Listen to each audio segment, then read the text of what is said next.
Hi friends and family, this is Stacy here, and we are at Jill Andrews' beautiful workroom atelier. Come on in.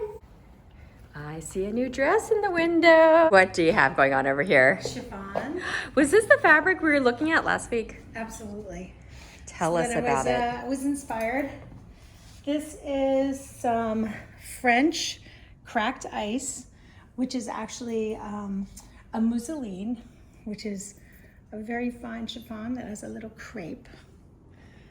And I made a sort of a little mock 20s with a low scoop in the back.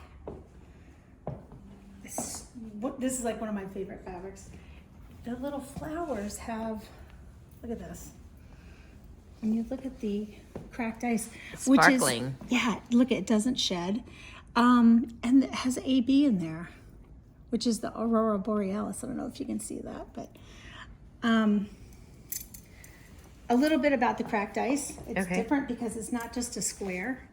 They're little hexagons. They're tiny little hexagons. How do you know all these things? I know, because I know. Did you study textiles? 30 years of working with fabric, yeah. And I studied textiles in school, but I don't think we covered anything quite as luxurious as that. Speaking of luxurious, let's go back to that fabric collection. If you want to see more fabrics, we want to know the story, Jill.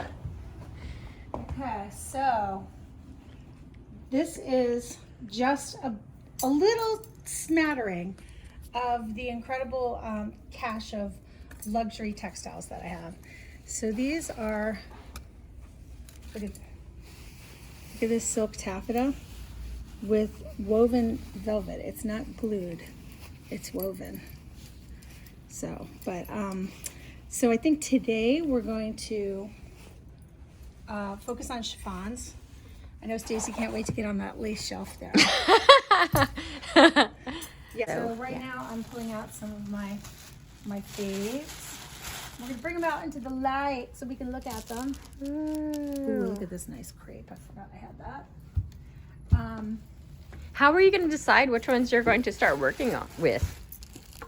I think it just kind of, somebody tells me a story in my head and I see a dress and I see the accessories and I start to put together a whole piece.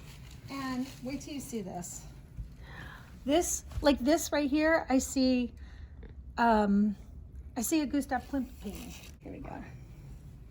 But something like this, I don't even know where to begin because it's so fine. Look at this. Wow. So you can crumble it up and probably put it into a coffee cup. I wouldn't say a teacup, but it's so delicate. Yeah, look at this. You were saying how nervous you are a little bit to begin working with some of it. Yeah. Because it's, you only have so much of it. Yeah, I need to honor the fabric and the beauty. So I don't want to mess it up. Yeah. You got one shot. These are amazing. This is my, look at this. I love this one. This is fabric magic. Isn't that amazing? Oh, wait. It's like little space eggs. Oh, Or my little goodness. meteors, or whatever you see it as. Wow. Death Star polka dots. Whoa, those are amazing. Aren't they beautiful? That was $189 in 1998. When I came to visit Jill, I think it was several months ago, she was telling me about the story about this amazing fabric collection that she had gotten or had acquired. But I thought it'd be a wonderful story to share with you guys.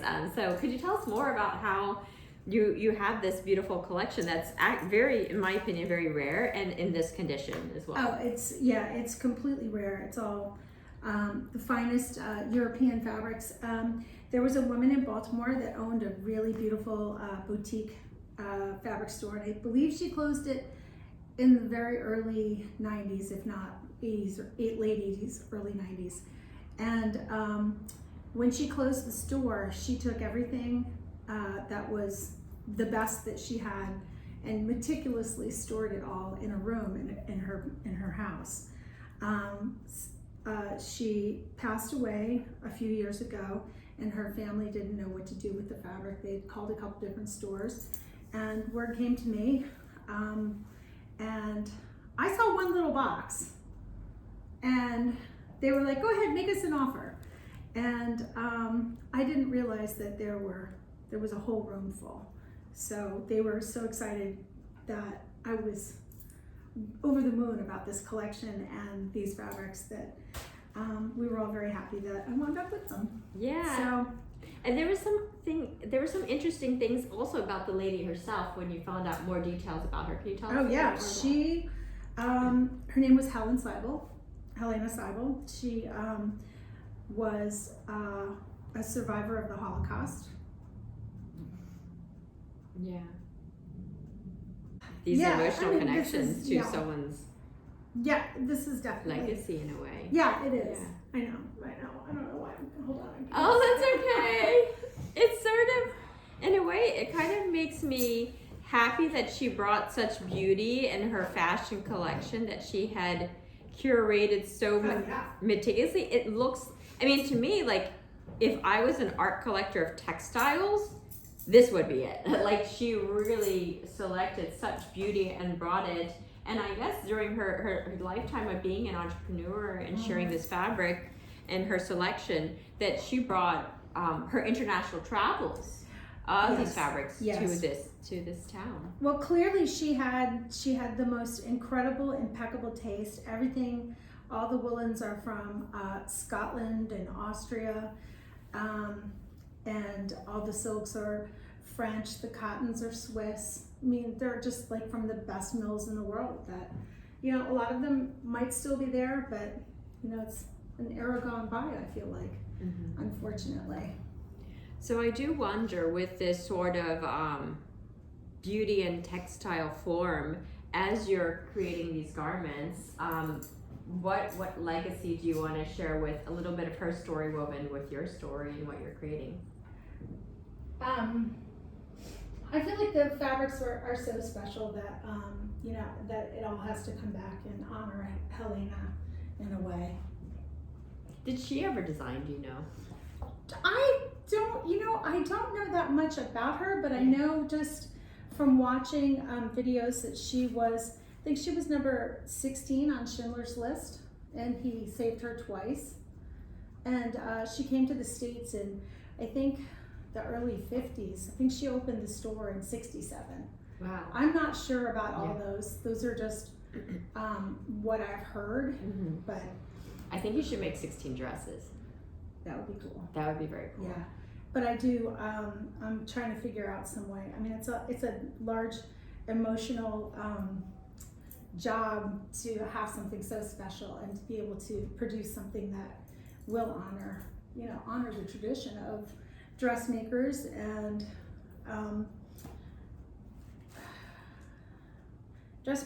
just, I guess part of the thing that's really, it ties back for me is that how everything was, the most beautiful fabrics were taken from the Jewish people during the Holocaust, and all of their wonderful skills, everything was stripped. I was just thinking about like the Jewish Museum. Like, I've gone and I've seen a really beautiful exhibition that was there, but it would be interesting. I wonder if they may have some interest and also finding a little bit more around her story, and if there's archive photos of her shop and some of that narrative. Like, that would be really beautiful, not only to honor her legacy, but also like shining the light of beauty through the fabrics, but also how you in this era are bringing it to life.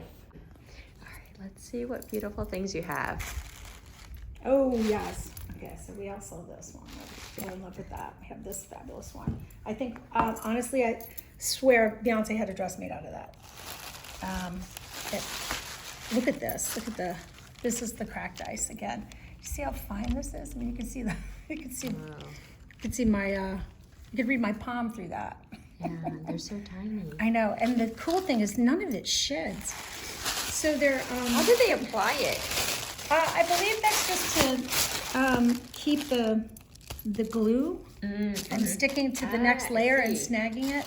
And actually, when I cut things, if it already has the original paper, I will cut the fabric and the paper at the same time. So look at this. This is so cool. This looks like, here we go. Thought we were gonna have another snafu there. Whoa. And I have a couple different colorways of this. It's almost like a, I don't know if you can see it, but it's kind of like a Japanese mountain. There's one that's brown and black with the sequins are all in black too. And it's just, I'll bring that one out later. And that these are the beautiful, I mean, look at this. It's like copper and velvet. Whoa. Helena, is that how you say her name? Yeah. Helena, we love you. These are just such a treat to And look then, at. you know, talking about the little story in your head, but I mean, look, isn't this something that like Adele Block would wear? For like her, waiting for her portrait to be taken. Whoa. Painted by Klimt. I mean, look at this. I can't wait to see what you make out of these. It needs 2 seams. That's it. That's true. That's the crazy Just thing. needs It's 2 just seams, so right? beautiful. Yeah, this is probably, this one too, I love this. Look at this velvet. It's so fine. There isn't a lot of this, but there's enough for a tiny little dress with a nice little, look at that. Isn't that exquisite? Wow. It's just, That's so fun. isn't that so cool? It's weighs nothing. I mean, you can see through it. I can't wait to see all of them. Yeah. And then And this one? Oh yeah, we haven't even gotten the reds out yet, but look at that. So what percentage have we looked at, so like right now, of the fabric collection? Maybe 15%. It's everywhere. We haven't even gotten into buckles or buttons. Next episodes. Klimt had some women that hung around there, and they always wore these like fabulous caftans.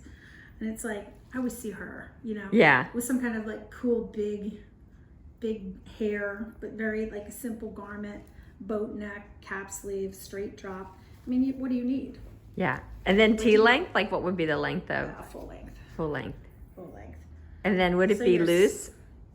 Yeah, just very straight, super straight.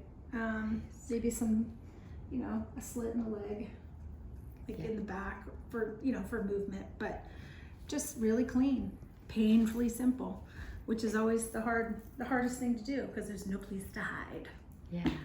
You know, you can't cover it up. You have to have your seams just right. Yeah, so I think with these delicate fabrics, I just want to go right back to like the 1930s, like the late 20s and 30s, and I want to do my, you know, here's my French seam and just the tiniest, like a picot edge. See up here? Like not even a roll, just a little tiny. And then I did a nice roll down here because I like it to have, here, I like that to be weighty. Mm-hmm. See that weighty hem? There's a chain in it. I'm joking. Mm-hmm. No, look, but I just wanted to have its flow. So, and then I picked a really nice heavy, I think I need to steam that out a little. Yeah, this is the slip. This is a nice heavy 4-ply, so I did a low scoop in the back. And I did a cotton bobinette, which we could do a whole episode on cotton bobinette because bobinette is lace without the lace. Oh, that's pretty. But I just like that so it's not such a hard edge. So if you look at a lot of dresses from the 30s, they always have these little bobinette, I guess it's almost like a fade, you know, from the hard line of the black into the flesh. This fabric we had from our last episode, this is from Margit. She gifted this to me, and I think originally I was going to make her a shawl, but we're also trying to think about what else we could create from this. And the finishing we were going to we're going to talk about some finishing, and actually, is it okay if I pull it off the boat? Yes, please. Because this is like the perfect. Oh, wow. Oh, I didn't really fully notice that. Look at that. How cool is that? This would be the straight grain, where you have the selvage edge and it comes down, it drops straight. Right. When you do something like that, you have to put darts in there for the shape, because your fabric is going to drop straight to the ground. So when you want a little shape to it, you have to give it a dart. And the bias is, when you're working with a right angle, it's going across the grain. Mm-hmm. So your fibers are actually, they're on a right angle when they're on the straight grain, but on the bias, they're like this. You work with the bias, it gives you more of like a little bit of a stretch. See this? Gives you more of a stretch. I mean, it depends on where you put your seams. So cool, like in the 1930s, they did everything on the bias. Mm-hmm. But then they pushed the seams back, so you never had a seam on the side, which is really, it's always so lovely to look at the vintage garments and how they constructed them. But do you see the little, there's your little, but like I said, when I figure out the bias, I still use a right angle. I lay out my fabric on the table. I'm gonna show you. You need a little flow with this, a little lava flow. But, so, like I said, I never take the grain for granted. So I always use a right angle, and so here's my mark is 14 to 14.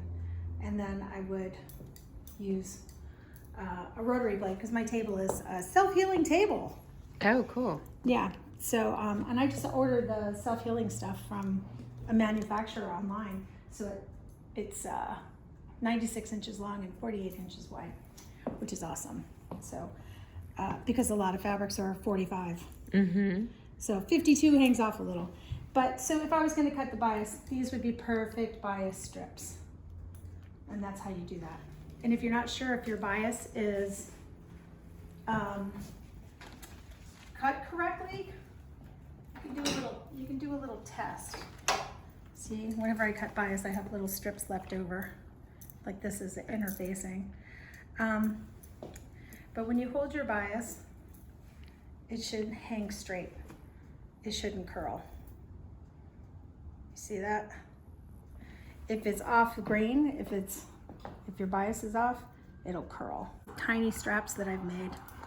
Look how tiny. Oh. But I always make them twice as long, so if I... Are you reference? Did you keep these as a reference for size, or you just like to? No, they're just pretty and I don't want to throw them out. So. Yeah. They're your little souvenirs. Exactly. So they'll find their way onto like a headband or something like that. Nice. You know, everything is precious here. Everything has a Everything. use. Okay, so you see how I have a nice, perfect right angle, and I put my push pin in at 14, and right at 14, and then I just use my ruler. Oh. I have a nice stable cut.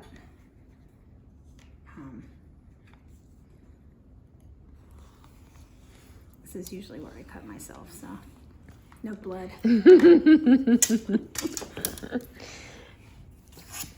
White or black. There's always room for more. There we go. It's a little bias piece. But I just want to show you a little techniques, so that when you sit down to do a bias hem, you have a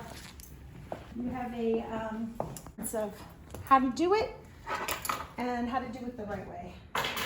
Because my way is the right way. No, do not put that in there. Do not put that in there. My way.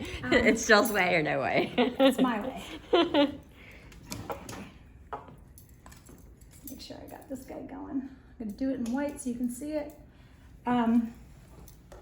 So part of the trick with hemming things on the bias is that when you mark the hem, I mark the floor. And I mark it all the way around, like so all the lines connect. Because if you don't do that, you might have a spot where you don't have a mark, and then you might have a dip.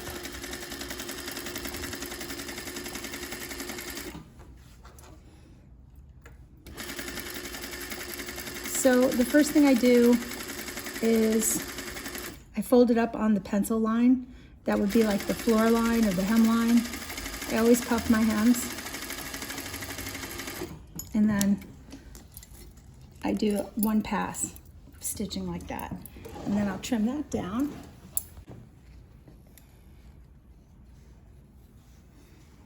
And I'll trim it as close to the edge as I can.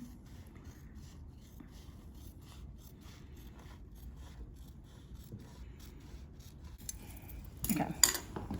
So I trim it as close to the stitching as I can. And then we roll it again.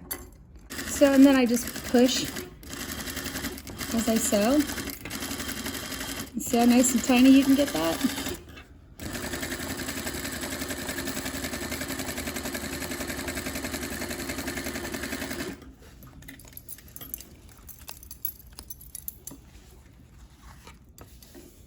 Ooh, it looks so pretty.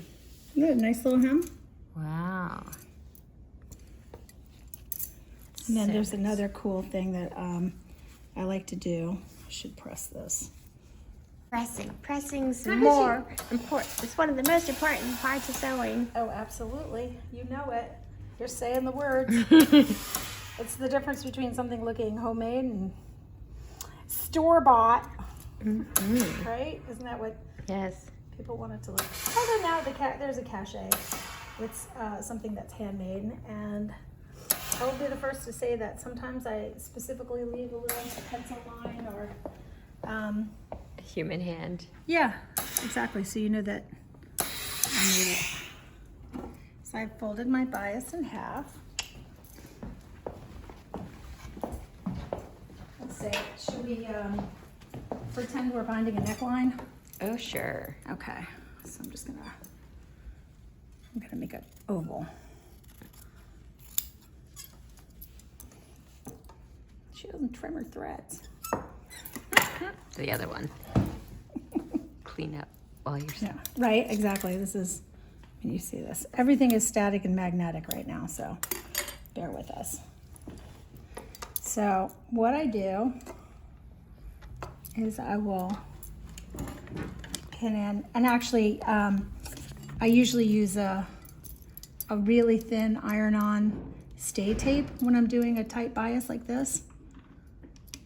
I'm gonna do this at a 1/2 inch, and I'm not gonna pin. But this is for technique, not for perfection, so bear with me.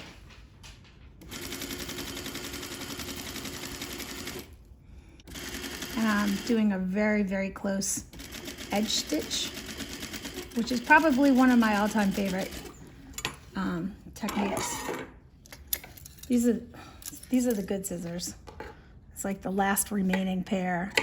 So that gives you that nice little, you can see it has the little stitch down in there. And then when you press it, it gives you this perfect little, see how nice that little finish is? And you can't see it because my hands are in the way, but you can also go like this.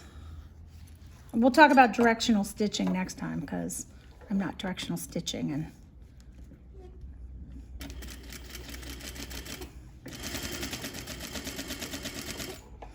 you see you can do a nice top stitch.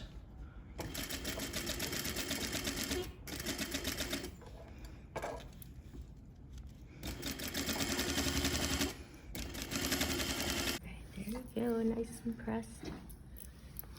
So it just gives you a nice, like I said, I'm going for speed, not perfection. Finish. So, but that's how it gives you a nice little finishing with your nice little roll down. Perfect example. These are circular ruffles, which is a perfect example of where this is the straight grain, and then see where it gets really pretty. This gets on the bias. So that's why these look so fanciful and lovely. And I use that same technique, that tiny little fold it up and then fold it up again. This is my practice ruffle. It didn't make the cut. Didn't you have so much fun? I mean, I had so much fun with all the beautiful fabrics we saw and tips from Jill. We do have a few little pieces here. Let's see. Maybe you could tell us a little bit about this one. We'll go into more detail in the next episode, but Stacy has one too. This one is it's a Dinsmore out of Salem, Massachusetts. So next episode, I'll be bringing over my Wilcox for another play date, but not the featherweight play date, but the and chains. we'll talk about the chain stitch. In this hand, we have the fluta. And you would heat it up. So I do hope with this content that we're creating, we're able to instill an excitement and joy. And did you see Jill just like sneak away? And a celebration of all things fashion and fun. Well, we look forward to seeing you all next time. Bye. Thank you.